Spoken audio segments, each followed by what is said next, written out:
So it's American Education Week. This is the one that the district really makes the recognition of, because we recognize all of our employees.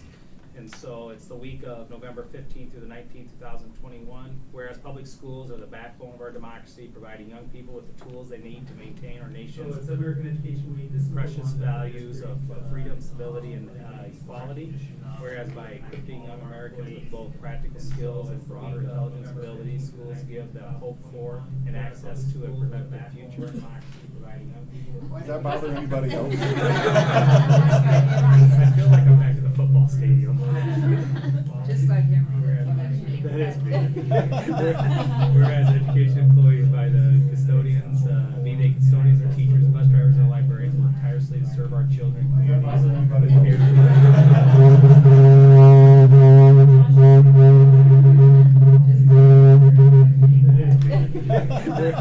Whereas education employees by the custodians, whereas education employees, whereas schools and librarians are tirelessly to serve our children.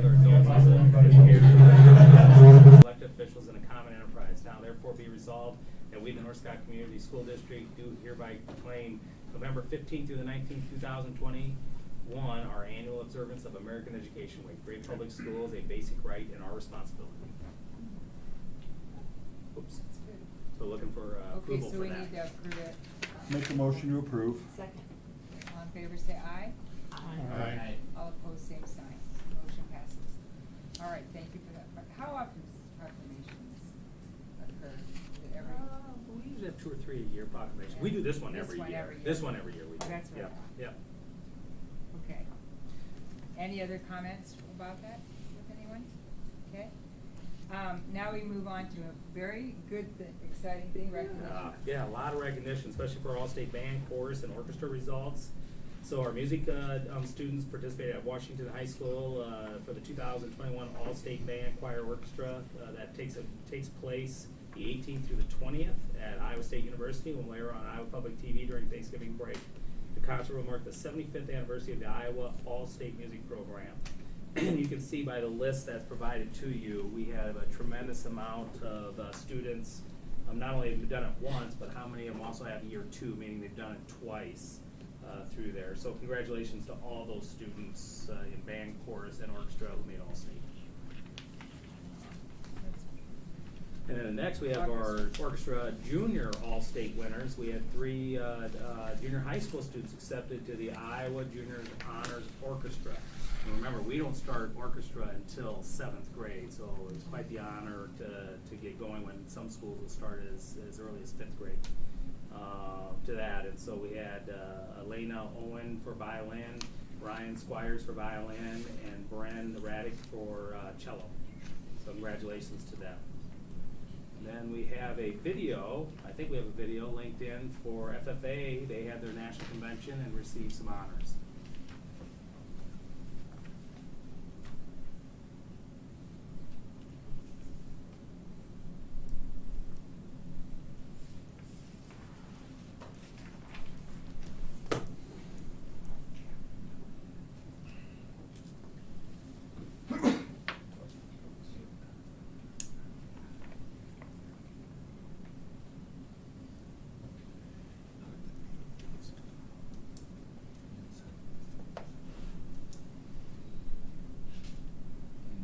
Sound, you can't get it. If you don't want it, get it.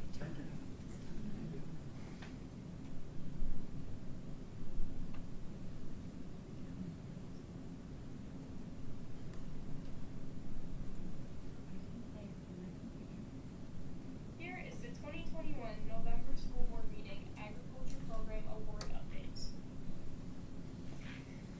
Selection and management necessary for quality milk and dairy products. Participants must complete a written exam on milk production and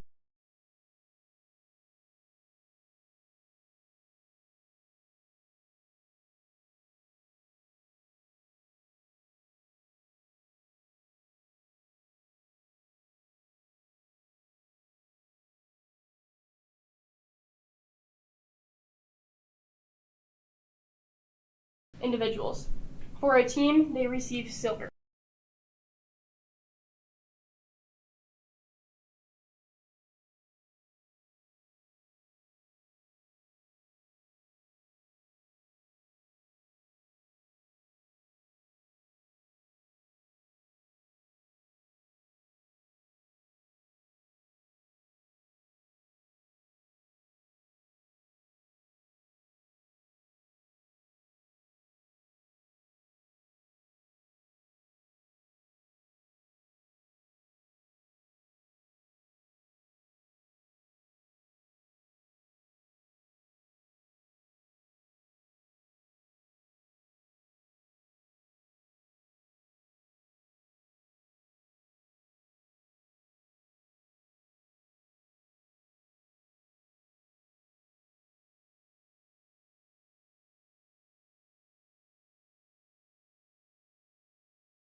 in our 6th grade class on Friday, and so that was great to see families there and students playing the whole thing.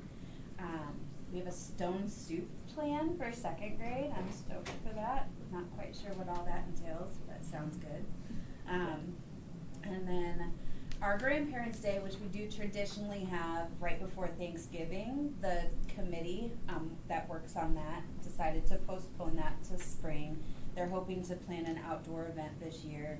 And then I know that the committee also hopes that next year we'll be able to take it back to the traditional time. So the fun updates. Good, thanks, Erin.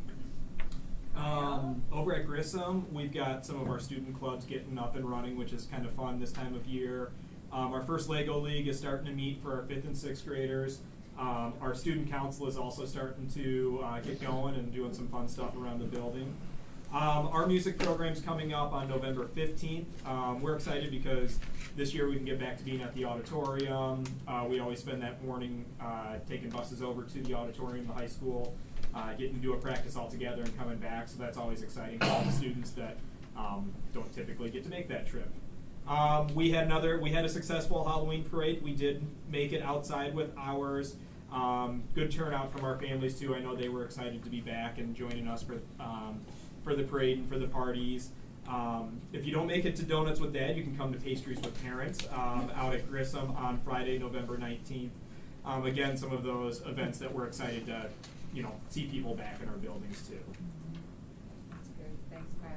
Okay, All right, at Neil Armstrong, again, our music program is November 29th at 6:30, same theme at John Glenn is Phantom of the Music Room. Looking forward to getting families out into the community and listening to their program that night. We did recognize 17 exceptional Eagles in the month of October for demonstrating responsibility at Neil Armstrong. I just love making those phone calls at home and just the excitement from parents that they hear, and some of the feedback we received just from a parent, hey, it's just good to hear that information coming from a multitude of different people, and just the positivity is really just exceptional. I love those. Lego League is getting started. We have 12 kids participating in that. Mock Trail is getting going as well. 13 kids participating in mock trial. Halloween parade. It's always fun and entertaining to see the kids in their costumes, and there's always something that's always creative and always boggles my mind. I just love it. And then our spelling bee is next Monday, the 15th at 1 o'clock. So our kids will be participating in the spelling bee. So looking forward to some of those activities that we did pre-COVID and just getting back to some of those routines. Good, thanks, Tim. Chad? It's always hard to go last because I think they stole about everything. But just a couple things I want to highlight. We do also have our Lego League going on. I want to thank Angie Clayton for coordinating that, and then all of our parents who are volunteer to help coach the teams this year. We also have our intermediate music program coming up.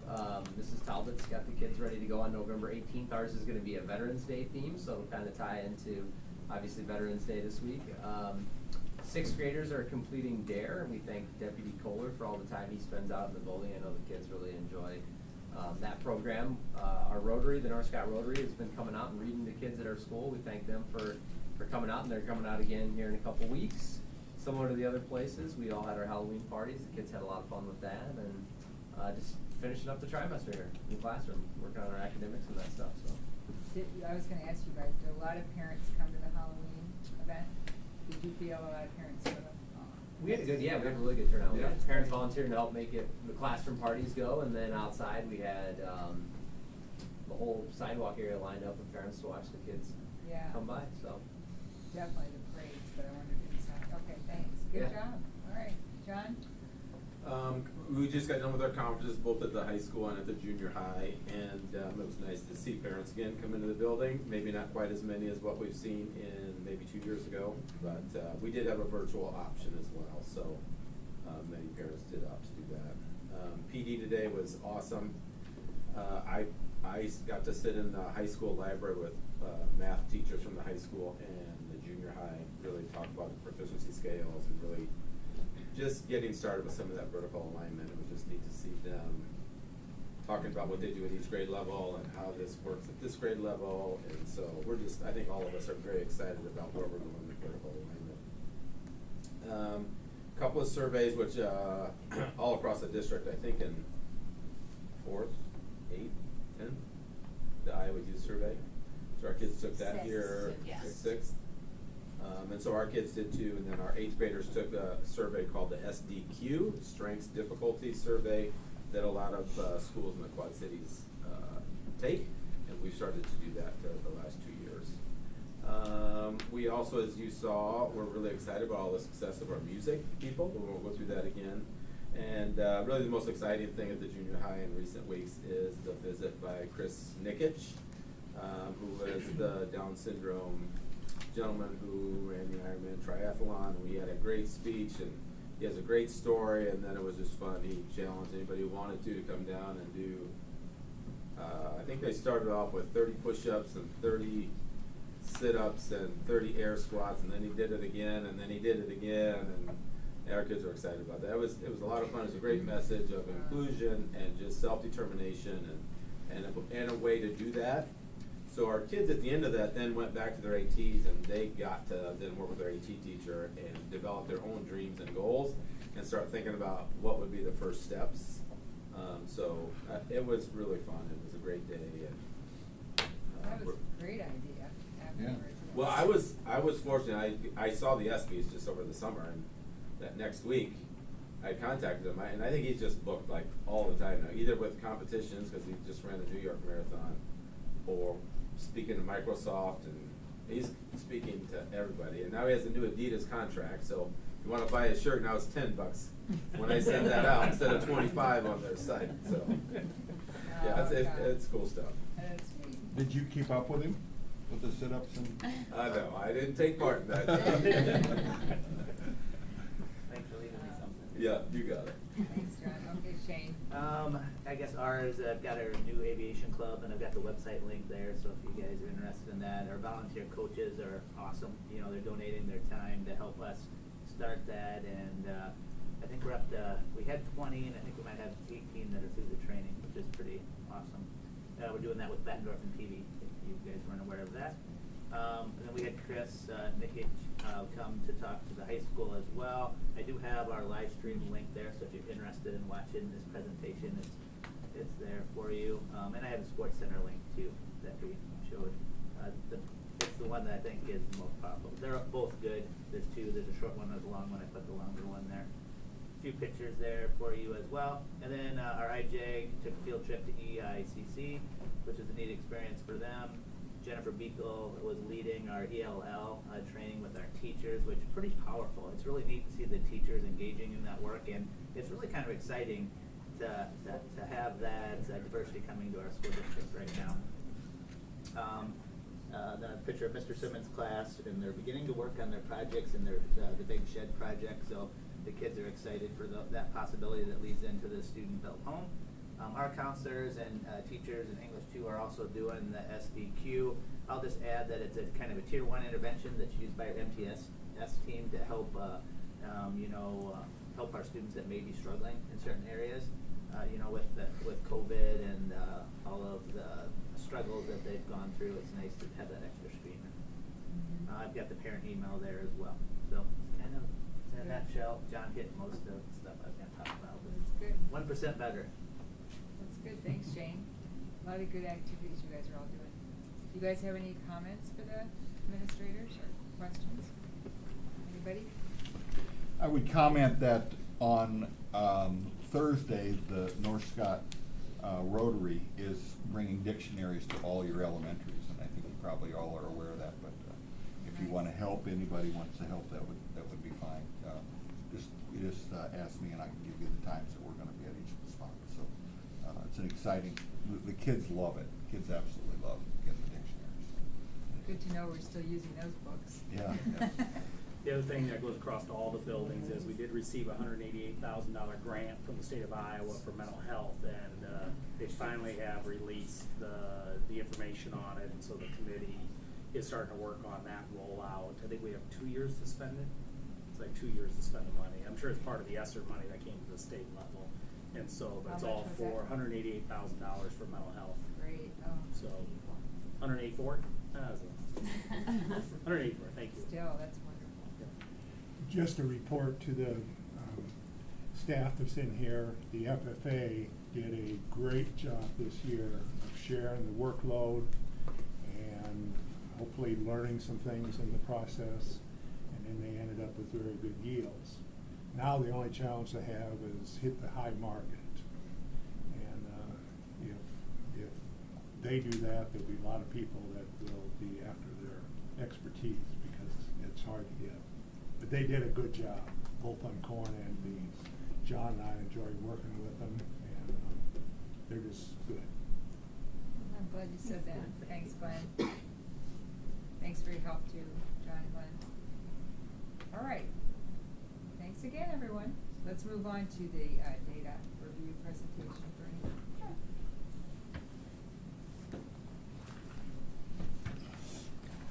It should be in there, Katie. All right. Do you want to click present? You can go on to the next slide if you don't mind.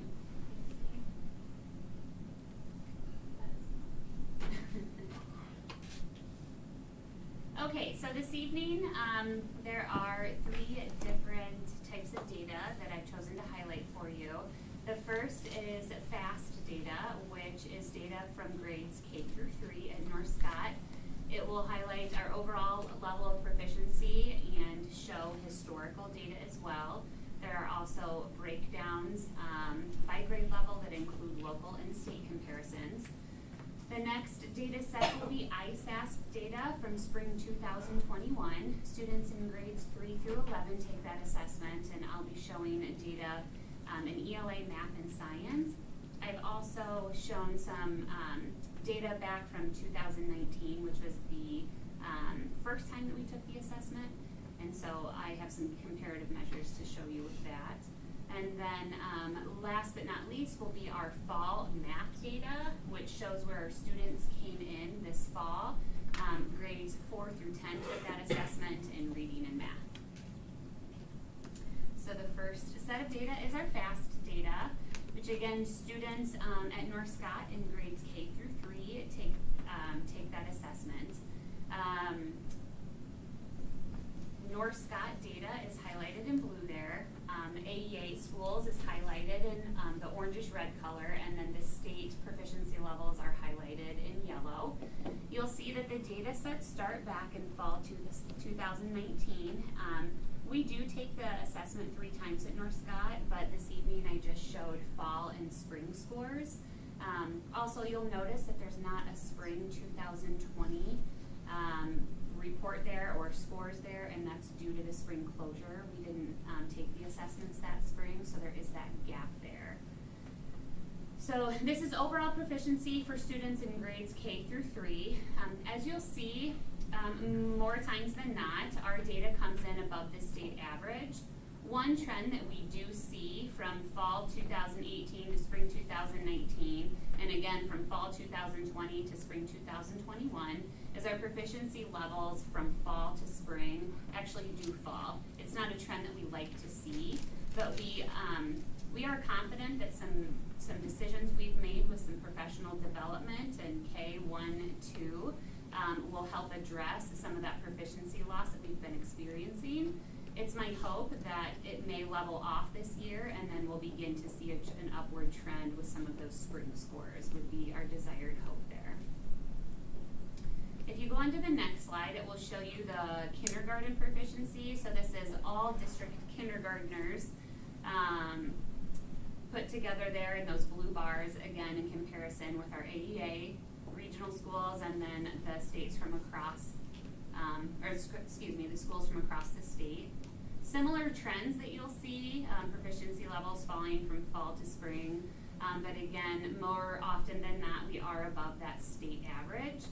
One thing to note about the kindergarten assessments is that it's not the same assessment in the fall as compared to the spring.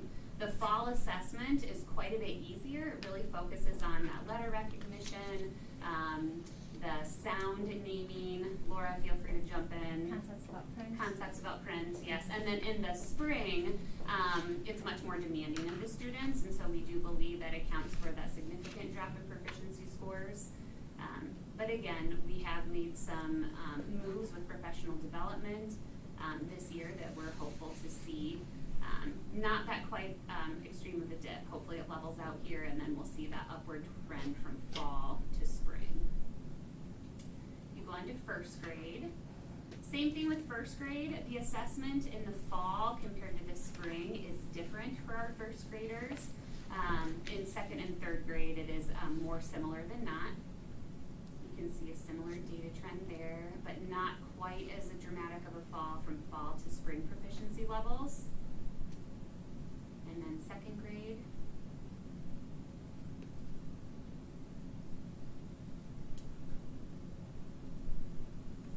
And third grade.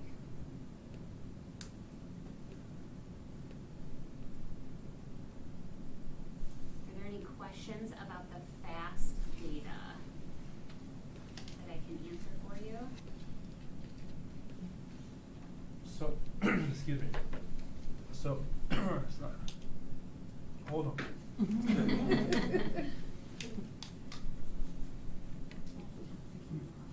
Thank you, I appreciate that. So, you said that you have the spring to fall decrease. It looks like the state kind of mirrors that a little bit, but not as significant. So, if you're comparing it though, like the engineer me is like, but you're not testing on the same stuff, then what's the point then if you're not comparing apples to apples? It shows proficiency levels for our system in comparison to the state. So it's one piece of data that we look at in our system. We of course take other measures into account too, you know, when we're making decisions about our students. But yes, I hear you. And is this a test that, because I get all the tasks when all my kids get this at conferences and everything. Is this a test we have to do? It is a test we have to do. Yep, it's the state requires it of all K through third graders. Many districts opt to screen all of their students, K-6. At North Scott, we just do what the state is requiring us to do. So we just do grades K through 3. So the teachers are not solely relying on just the FAST data then to see kids' That's correct. progress. Yep.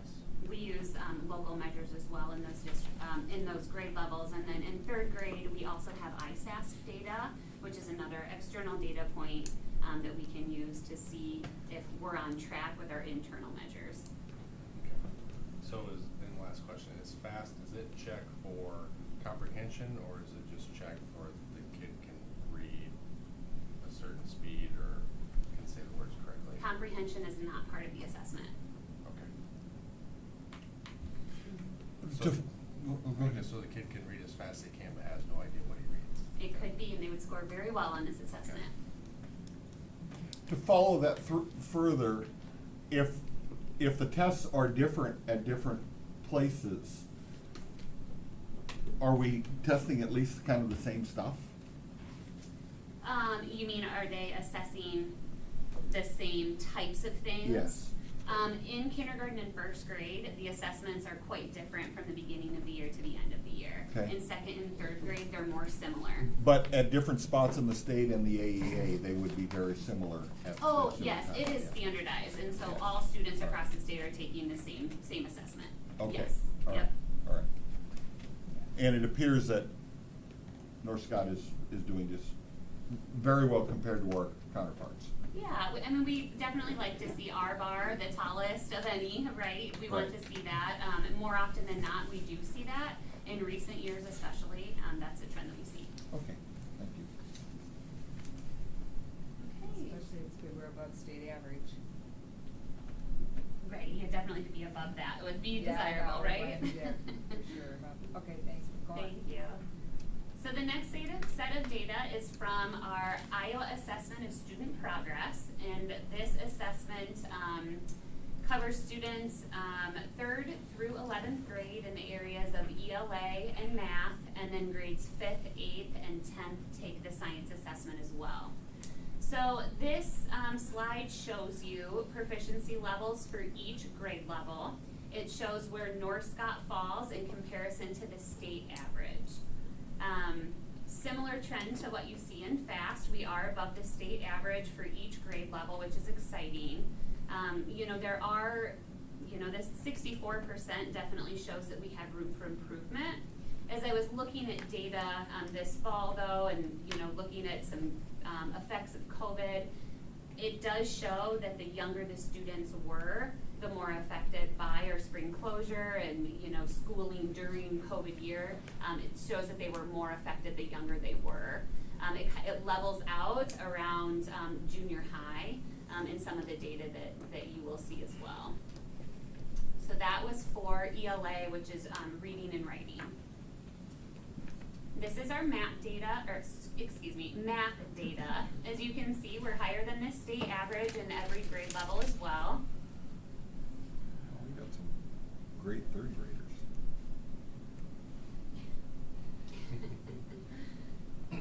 And this shows our science proficiency last year in grades 5th, 8th, and 10th. Again, North Scott's the blue bar, the state is red, and so it shows our proficiency levels in comparison to the state. One thing I noted as we were going through the data, if you remember back 2 years ago, science was definitely an area of concern all throughout the state. On average, 50% of students were proficient, and that really turned around in the state. So in terms of COVID gap with science, things really went up across the whole state, and our system was no different. So that was exciting for the state of Iowa. We still have room to grow for sure, but there was definitely a lot of growth in the area of science. This is our combined proficiency. So this is all students 3rd through 11th grade at North Scott on the left bar in comparison to all students throughout the state 3rd through 11th grade there. This shows the different proficiency ranges of our students. So 20% of our students are not yet proficient in ELA, 80% fall in that proficient and advanced range. In comparison to the state, where 31% are not yet proficient, and 69% do fall in that proficient range. Math.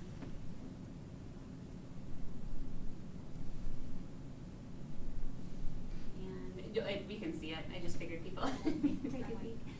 And then the next slide shows it for science as well. So 5th, 8th, and 10th grade. One more slide, Katie. Oh, there it is. Nope, you got it. So the state proficiency rose quite a bit, but North Scott's proficiency rose quite a bit too, which was really exciting in the area of math, despite the challenges of COVID. So it's definitely a shining point. The next slide, so this data does not track this same group of students. So I have that a few slides in the future here. This simply shows the proficiency level from 2019 to 2021. So the left bar in each group there are, let's say, 6th graders. Blue represents the 6th graders in 2019. Red is the 6th graders in 2021. So this is all North Scott data here. Was this attempt to compare pre-COVID, post-COVID? It was just one way of looking at it. I have matched cohorts here in a few slides that I think give us a better indicator of where our system might need to focus with the COVID gaps. This was just one way to look at the data. So again, you can see, you know, the younger the students were, the more effect COVID may have had on them. But then again, if the further you go up, you actually see what you might anticipate be the reverse of what you would anticipate. So 6th grade's proficiency actually rose in 2021, along with 8th grade, 10th grade, and 11th grade. If you go ahead and go on to math.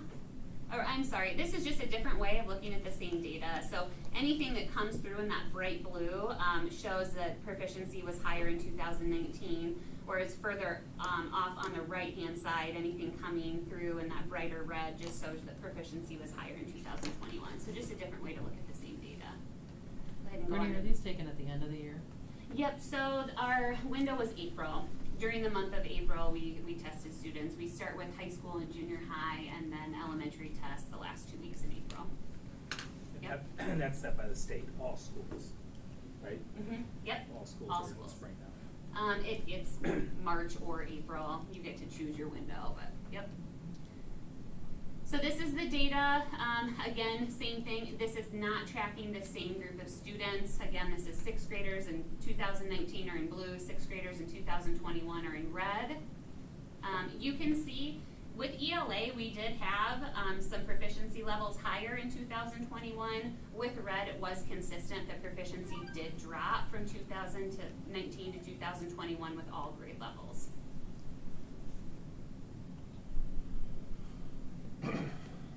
Again, just another way to look at the data. You can go past that one. So this one I was super excited about. So this is our reading and writing proficiency on Isafs, and this is matched cohort information.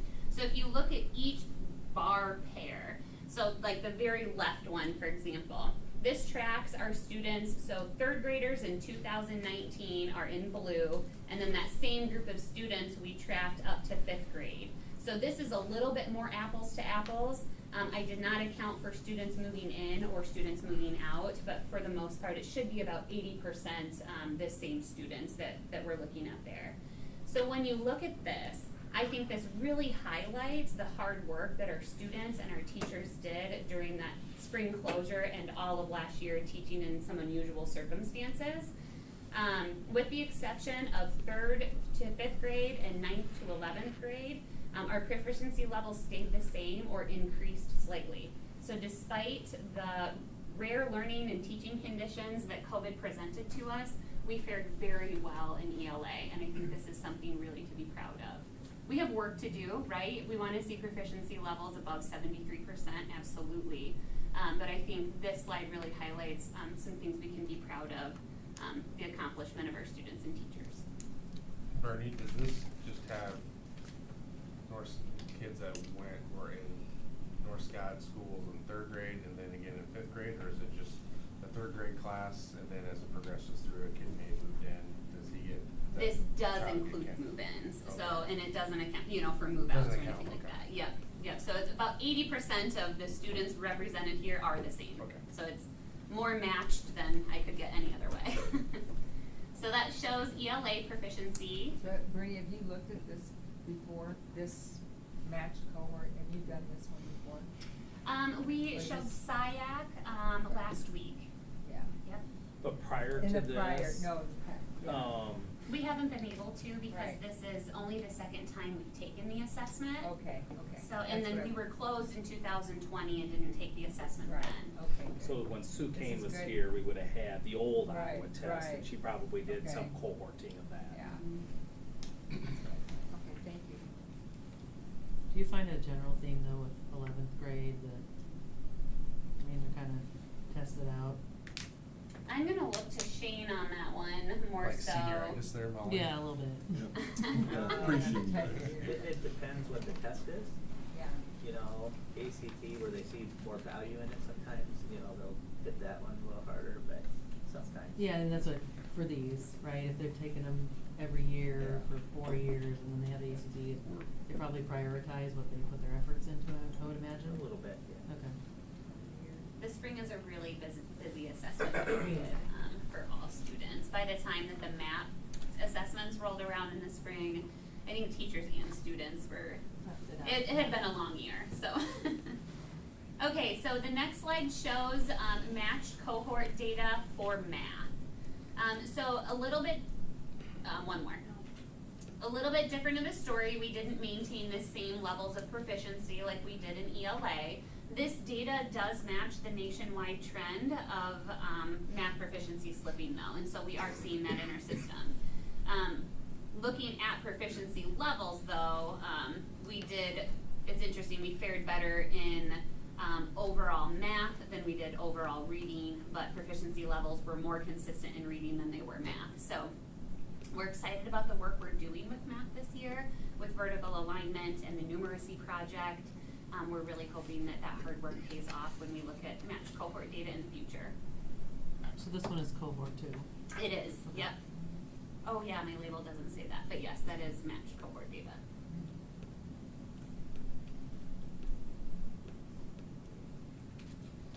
Okay, to round out the presentation this evening, I have math data that shows how our students came in this fall. Again, students for 4th grade through 10th grade take this assessment. It's one data measure that we take into account as we're planning for students in the fall. The math window was open longer than originally anticipated. We kept it open longer so we could get some good baseline data on some of the students who were trickling in throughout September and the beginning of October. So this shows the proficiency levels in math first. So this is 4th through 10th grade proficiency. Blue is not yet proficient and red is proficient.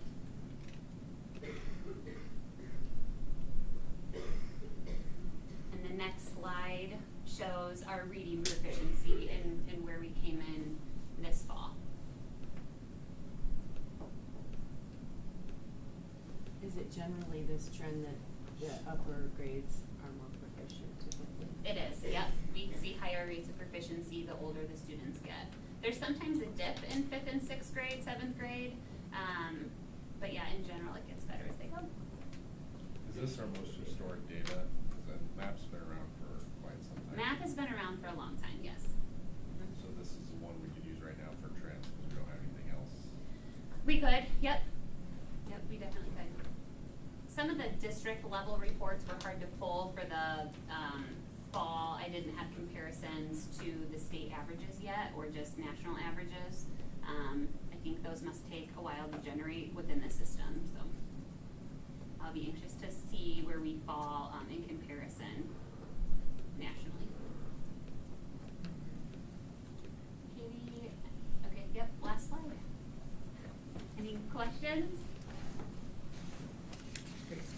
I just had a quick one, and I think you might have mentioned this. So, how you use these tests to help identify if the student needs extra support? Do you use all the tests or just the MAP test? I wasn't sure.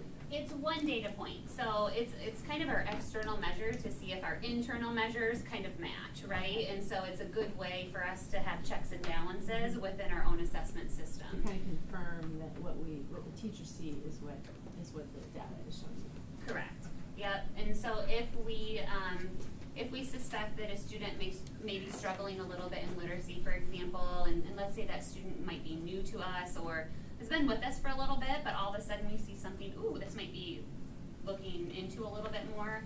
Our reading interventionists will do a more in-depth screening process with them, run additional assessments to see if we can really drill down to see where they might need that extra help. And then we use the results of those to place students in intervention. Thank you. Yep. This presentation for me kind of links to the one you did a few weeks ago. We're kind of making sure that we're going down the right trail of how we teach, what we teach, and the data clearly said to me that we are going down the right trail, we're teaching the right things. To follow up though with the one a few weeks ago, could you, I've got some phonics questions that would be there. And do your teachers teach phonics, correct? Yes. Okay. And do the teachers have a specific time of day when they do that? Yes. Yep, teachers K through 2. Yep, absolutely. And walk that through what that would look like. It'd be part of their literacy block of time. It's going to be a fairly short amount of time where they instruct whole groups, so it might be 15 minutes around that time frame where they're working on something with the whole class. And then they will reinforce some things in small groups. For students who need it, they may do some one-to-one conferencing as well. And does it follow a scope or a sequence? We do have a scope and sequence. And what does that look like? We have it for kindergarten through 2nd grade. It's laid out by the different sounds that they need to master at each trimester in each grade. And would we follow that up with an interventionist if someone were, I don't know, dyslexic, or we found that they were having troubles with that? Yes. So we have, I think what you might be asking is, do we have an intervention for dyslexia? Yes. Yeah, we absolutely do. So if a student is struggling in literacy and they do have dyslexic tendencies, we do have an intervention. It's our strategic processing intervention. It's one of the interventions in a battery of interventions. Great, great. I would like to say been noise or a group out there that is questioning what we're doing, and we as a board are certainly, this board member thinks that we're going down the right trail. And I believe that after seeing the data and seeing the presentation of a few weeks ago and what we're doing and how we're doing it, I'm not gonna get into the weeds too far. I think that's for you folks to do.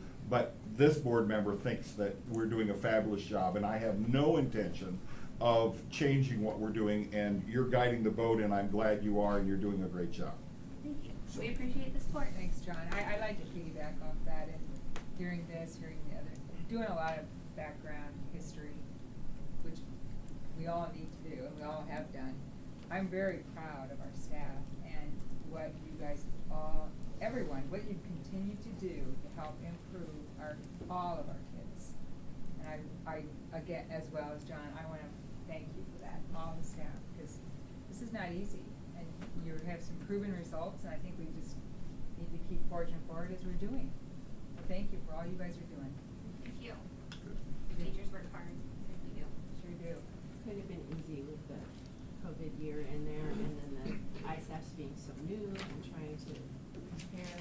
So thank you for all the work all of you guys are doing. And that being said, there's always room for improvement, as I know you guys know, that we're always looking forward to new ideas and new ways of doing interventions. So thanks, you guys. Great. Anybody else? Bernie, that's a good point. Could you talk about the things that have changed in the last 5 years when we talk about phonics and we talk about dyslexia and those kind of stuff? Because I think boards say absolutely we're doing the right thing, but we're always looking to improve. Because I think I heard Bernie say several times that score's not good enough for us. That data's not good enough for us. So what were some of the things that we have seen changes in our district that will impact our student success? Yeah, analyzing data several years ago, we weren't doing enough to address phonics in our lower elementary, and so we've engaged in book studies and professional development with our staff. Kindergarten, first, and second grade teachers right now have differentiated professional development to learn more about effective ways of teaching phonics, what resources to use, how to use them appropriately within the literacy block.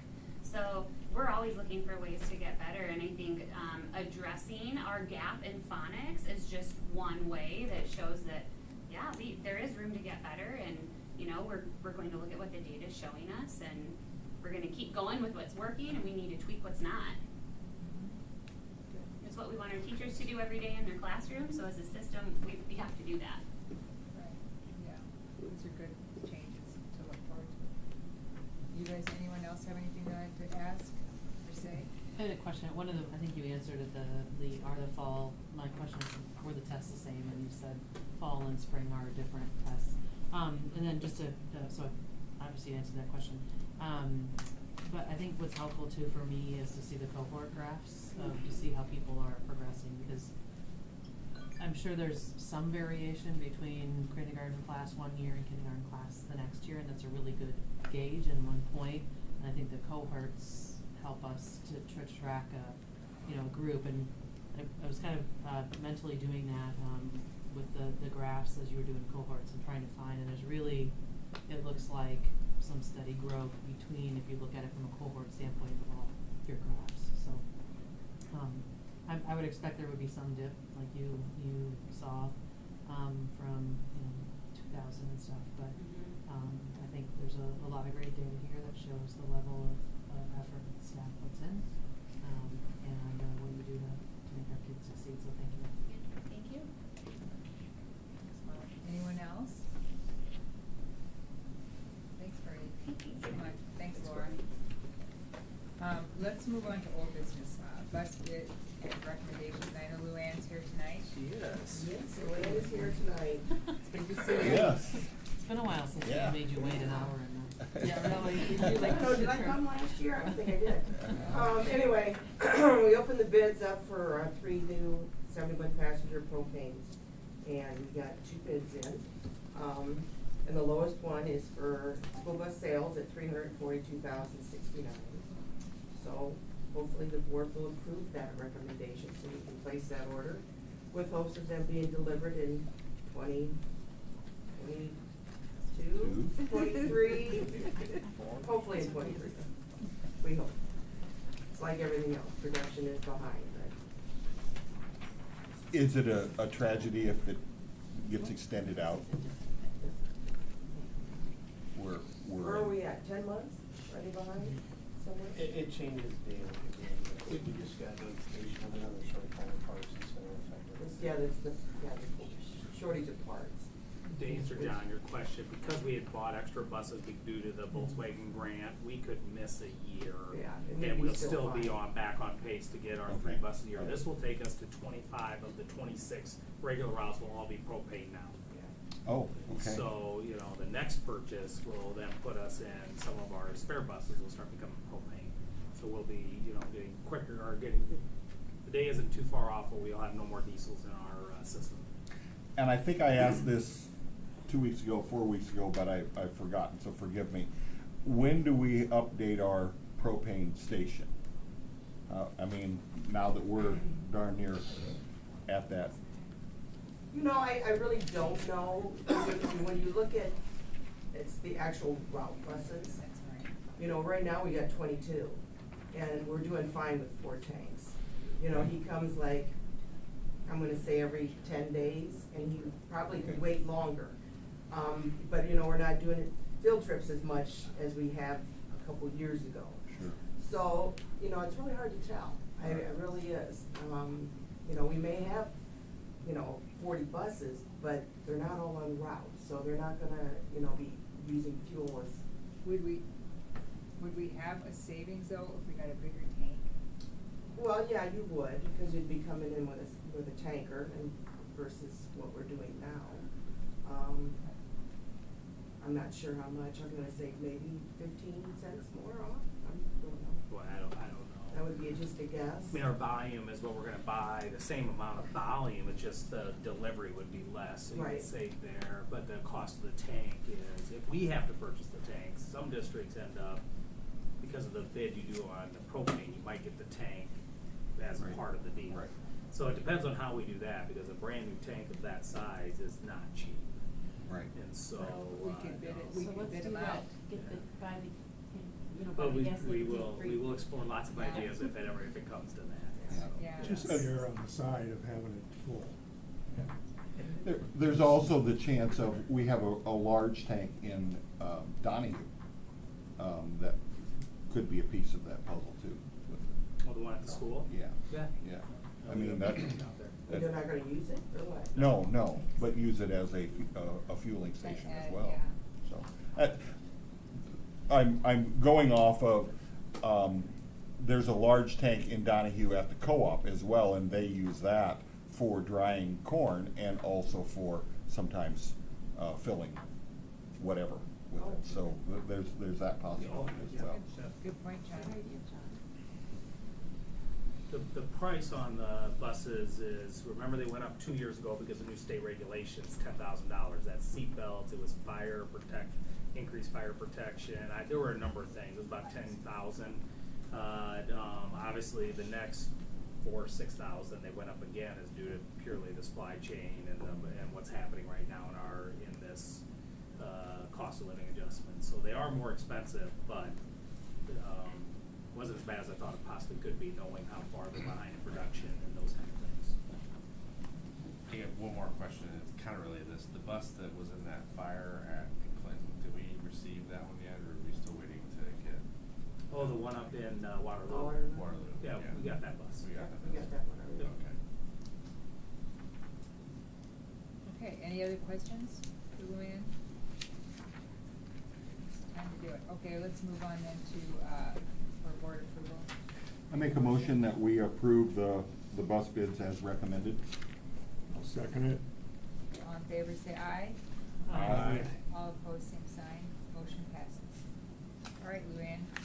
On We've to got the maintenance vehicle.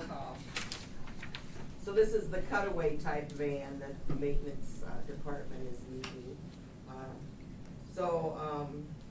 I sent paperwork out for 19 dealers and we got 1 bid back. So anyway, Courtesy Ford sent us a bid offer for $43,991.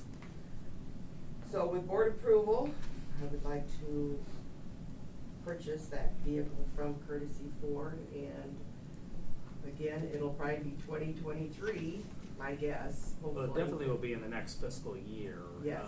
So we were hoping to buy this now and get it in during this fiscal year. The bid says it's a 23 model, so we know that's late summer, maybe. So we know it's who not gonna be here knows? before July. We ordered a pickup in February last year, we still don't have. And so it is what it is. It's hard to explain how you wanna buy something and you only get one bid. All the car dealerships that we sent it out to. Does that seem like a fair, what you I were thinking? think so. The other one we purchased 2 years ago was like 37. So yeah, with the cost of everything, I guess I thought it was a fair one. Was that from the same group? Or the same That last one came from Greens, so that one's a Chevy. This one's a Ford. You don't want to bid on it? Apparently not. They didn't send us anything. Strange. Yeah. And are we gonna be okay with the current maintenance vehicle to get us by for, what, year and a half? They keep checking the oil. We should be fine. All right. Just oil though. Yeah. I could do that one. All right, thanks for doing it. I make a motion that we approve the maintenance vehicle bid as recommended. Seconded. All in favor, say aye. Aye. All opposed, same sign. Motion passes. Thank you again, Luann. Thank you. For being here. All right, let's move on to new business. Service in Austria, Germany, and Switzerland. Yeah, it's an ETS, it's not a service project, so I wanna make sure that was a mistake on here. So it's again, it's just another one for your information, it's not school sponsored. We don't take liability on it, we don't take money for it, or anything like that. It's the same announcement we made last month about trips that get planned, but we do want to make sure the board's informed that we advertise it at school, kids can sign up for it, but it's not a school-sponsored trip. So there's no vote on it, just just for your information.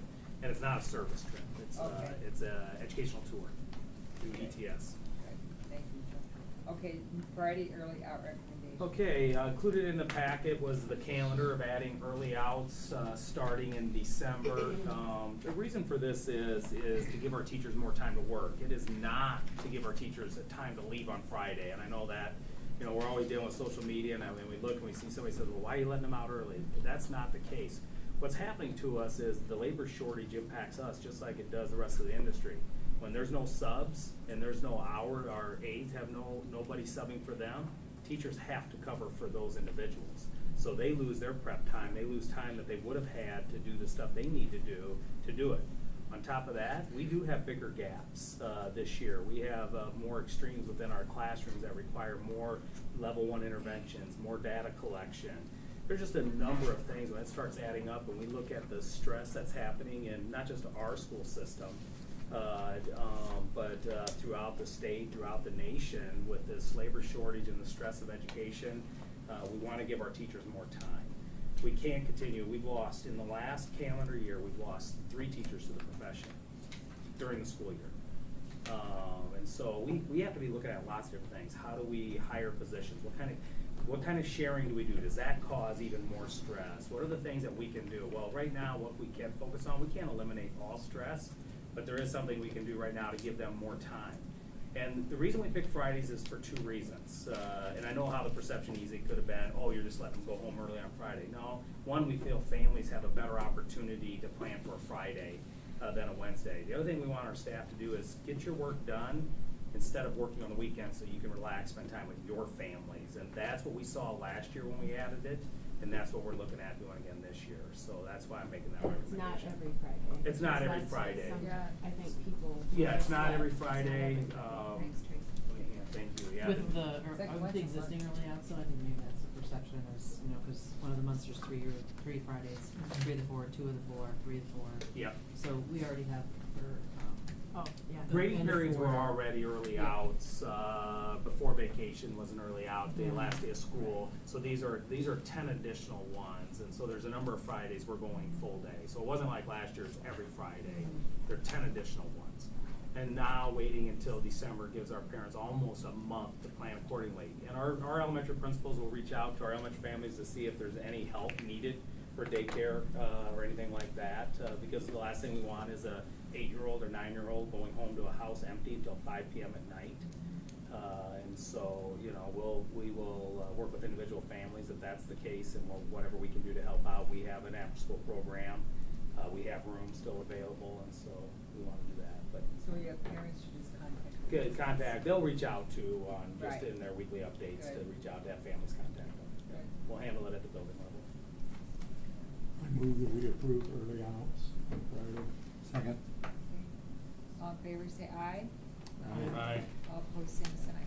Motion passes. Thank you for your support. Any other questions from anyone? My grandson will be happy. Yeah, he'll come to you. That was his one opinion, wasn't it? Babysit. All right, thank you, Joe. Okay, let's move on to the superintendent's report. All right, number of things tonight. The COVID update, cases ticked up a little bit this week district-wide. We had like 10 cases where we went with 1 or 2 cases for a few weeks. So obviously we're waiting on that. Still encourage people, you know, if you're sick, stay home. Get tested so you know, so we can make decisions based off of that too, and do all those type of things. Obviously the vaccines are out there now, 5 to 11-year-olds. We think that's a game changer for a number of families who make that choice. That's up to them. And so we also know that potentially one of the treatment drugs could get approved sometime, which we think is another game changer. And so we think we're heading in the right direction, but we still need people to do the thing. It's that old saying is, you know, tough it in and tough it out. Go to school, go to work when you're sick, even whether it's the flu or anything. No, stay home when you're sick. Right. That'll help keep the spread of lots of different things. And then enrollment, we're up students. Talked about that last month. We continue. I saw we're up like 15 from last month to this month's report. 15 more students. And typically we grow during the year. We have the last 2 years grown all year long. Board elections. I know Frank's here tonight. We want to thank Don for his 8 years of service, and we'll be doing that at the next board meeting when we do that transition. But appreciate everybody who put their name forth and run. It's a lot to commit yourself to the public like that, and be able to put yourself out there and want to serve on a truly volunteer elected board. Again, I don't know how many times I can repeat it. School board members is the only elected official that I know of does not get paid. It is, you are a volunteer. You're just an elected volunteer. So, but anyway, thank everybody for running. And next month we have our transition and the annual meeting. Part of that reorganization annual meeting, what I'd like board members to do, and I mentioned this to Frank tonight, is we do the committees that night. So between now and the next meeting, take a look at the committees, decide what committees you want to be on. Because the first thing we'll do after we close out this board is we elect a new president, which I'll hand out a list of all 7 names on the list, and I'll ask anybody who does not want to be considered for president, so you can scratch them off, then we'll take a vote. Whoever gets 4 votes becomes the president. 4 or more votes. You have to get 4. If we have to do 2 rounds because 2 people tied, 3-3-1 or something like that, then we'll do another round and vote again. But somebody needs to get a majority of the vote. And then we do the same thing for the vice president. Then it goes into committee, meeting times, all our annual things that we do.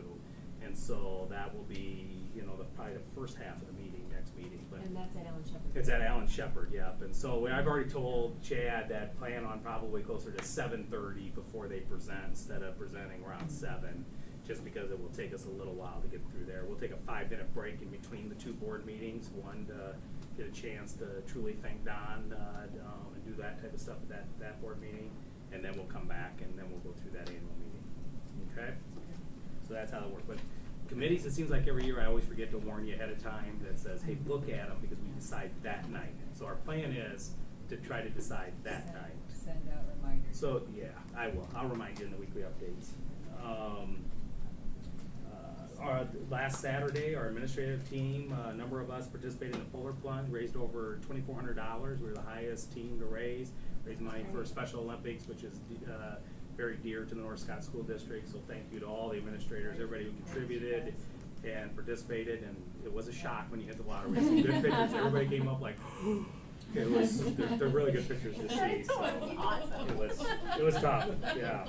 It was a lot colder than I thought it was. I did. I looked at it. It was awesome.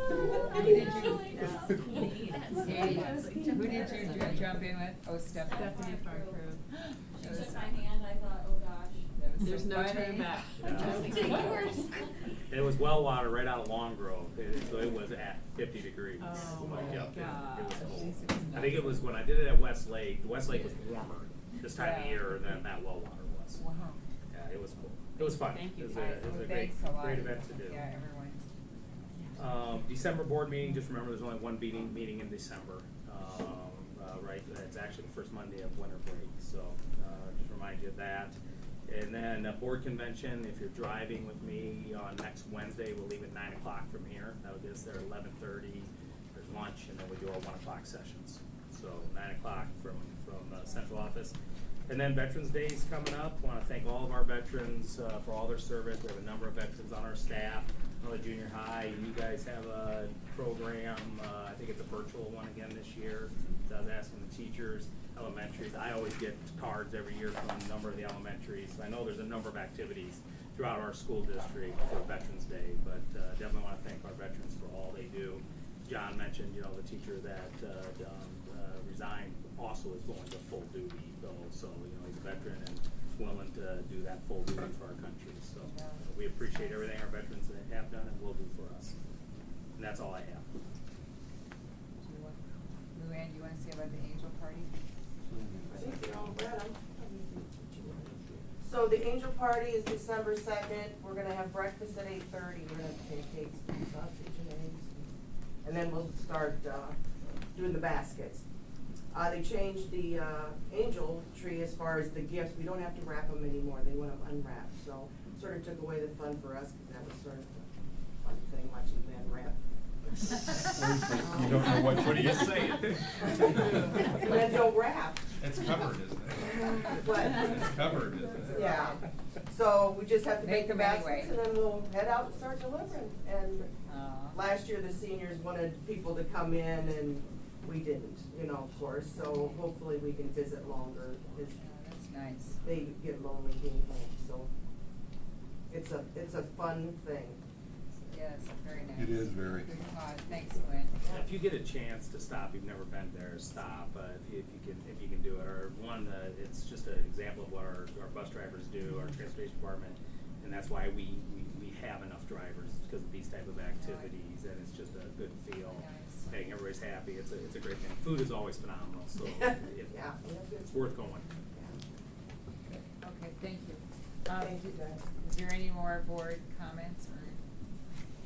I think since last meeting I went to tour, so that was good. I hadn't toured I didn't go last year or the year before, so it was good to be out in the district and see the facilities and visit your classes and your buildings and a lot of great things going on. So appreciate that. Appreciate you opening your doors to us.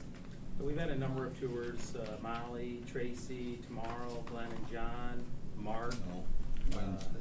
Wednesday, I'm sorry. Yeah, Wednesday, you're right, Wednesday. Joni, so it's a great opportunity to go around and it's amazing. I know, was it you that we saw the bat caves? Yes. It's amazing Yes, the it was effort. so You great. think about the effort our teachers put in a time Loved that's it. stressful, but they still go that extra mile and decorate, get the rooms as a bat cave, glowing and everything's glowing in the dark. It was To teach about bats. Very, very, yeah. We see a lot of good things on those tours, and our staff really appreciates seeing board members on those tours. You want to be a student again. Yeah. So much energy in the classrooms. I love it. I just got done with a JA session at Armstrong, so that was so good to be, we were out for, I think they taught it themselves last year, but it was good to be back and the kids. Yeah, good. Thanks, Mom. Anybody else? I have a couple comments I'd like to make. Yeah, Don? I'll do it off camera. The 4 things I'd like to say is thank you, welcome, congrats, and I'm at peace. And I've served on this board at the pleasure of the public for 8 years. And the public and the voters, I very, very much appreciate the opportunity to serve. And the 2 things I'm proudest of is that beautiful building going up on LeClaire, and the fact that we made the right decisions a year ago, August, to send our kids back to school. So I say thank you to the voters for giving me the opportunity to serve this community. Number 2, welcome to Frank. And I had a chance to reach out and talk to Frank today. and it's an interesting story. It was a laugh, but we'll share that amongst the beer in the future. But sincerely, Frank, I welcome you, and I'm sure you'll enjoy serving with this board. Congrats to Mark and to Tracy for carrying the day, and I have enjoyed serving with this entire board, each and every, all 6 of you. I love you. We're part of the balance that has made this board great, okay? And I end it with, I'm at peace. This board all knows me. I'm passionate. I said some things on Facebook that I probably shouldn't have said last fall during the election, but I wouldn't take a single thing back. And the difference between being third and last was only 129 votes in a small community out of about 9,000 votes. So I don't take last as a bad thing. But I would say a little advice to some of our administrators who continue to conduct themselves on Facebook. Take an 8-month break. I did it. It was wonderful. It was wonderful. I got off of Facebook in January. I got back on in September because I have a grandbaby and I enjoy watching the pictures. But when I say I'm at peace with the outcome, it's my turn, as my youngest daughter said, to graduate from North Scott. I graduated 2 daughters from the high school, and now I graduate from the board. And I thank you for the opportunity to say those 4 things, because I may not get the chance next week. So again, thank you, the public, for giving me the opportunity. Welcome, Frank. Congrats. And I'm at peace. And I can't say anything more, but thank you for the opportunity to serve this community. Thank you Thank you, very Donna. much.